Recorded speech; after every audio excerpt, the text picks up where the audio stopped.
And this morning we want to keep you up to date on the snow preparations that are going on all around the region ahead of the winter weather. The forecast has already led to some changes for planned events for the President's Day holiday today. So we begin in Alexandria, where organizers have canceled the annual George Washington Birthday Parade. Mike Canine joining us now live. Mike? Kelly, you know, this is a big event for Alexandria, the biggest Washington President's Day parade in the country. This is Royal Street. This is basically ground zero for this event, where the review stand is held, the parade route going right by City Hall. And we saw just in the last hour some city crews coming through, tearing down these parking signs. Parking restrictions will not be enforced because that parade has been canceled. Organizers saying that it was just simply too cold and too many contingents. Marching bands, Marine groups, Boy Scout troops were backing out. We're deciding that it would just be too cold for them to participate. Better safe than sorry. Just in the last hour, I spoke with Mayor Bill Ewell, Councilwoman Del Pepper, and others who expressed their disappointment but also support for that decision to cancel. Now, based on the snowy forecast, we're expecting even more events to be canceled tonight and tomorrow.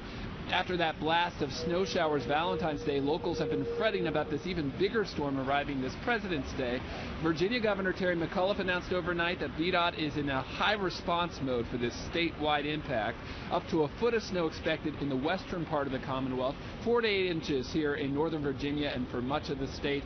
VDOT is prepping 2,500 contractors and crew members and nearly 12,000 plows and other equipment to deal with this snowfall, working around the clock to clear roadways. And already, Kelly, VDOT urging drivers to stay off the roads during the snowstorm if possible. Back to you. Okay, Mike, thanks so much. And this morning we're also waiting to hear from officials in Maryland about their plans to prepare for the snow. There's no word yet on exactly what they plan to do to treat the roadways, but we will be bringing you that information as soon as we get it.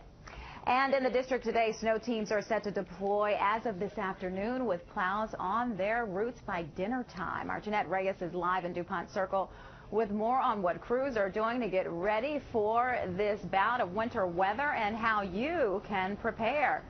You're already getting prepared, aren't you, Jeanette? I sure am. Today was definitely a day, Kelly, to layer up as much as possible. And this is why. Take a live look here behind me.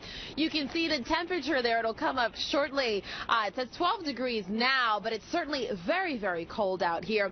And the cold is kind of the headline for today, but later on this afternoon, of course, we are waiting for that snow that'll come down. According to the city, DDOT, they'll be putting out crews around 3 o'clock this afternoon. They'll be ready to go at 5 o'clock. Just in time, really, for that snow that's expected to come down, as Brian mentioned, late afternoon, early evening. And so, of course, they will be out on the roads. And as Mike mentioned there, you want to make sure that you are off the roads, if at all possible, so that they can do their job, make sure to clear the streets. Now, of course, residents here in D.C. also have a job of their own. They're expected to clear out the snow off their sidewalks within 24 hours after the snow has fallen. Now, Kelly, we're also keeping an eye on some other numbers. Take a look here. 32, 125. Of course, 32 degrees sounds really good, but these aren't temperatures. It's actually 32 days until spring and 125 days till summer. That sounds pretty great until you get out here and you think, wow, 32 days is a really long time. But we are moving along slowly but surely. In the meantime, before that snow hits, especially if you're off today, you want to make sure that you really just stack up on supplies, emergency supplies, food and water, that kind of thing, and also check in on your neighbors, the elderly, make sure everyone is safe. In the meantime, Kelly, I think I'll think of more creative ways to bundle up, because you just can't seem to stay warm when you're in the teens and the single digits. We'll see what I'll come up with tomorrow and later on this week.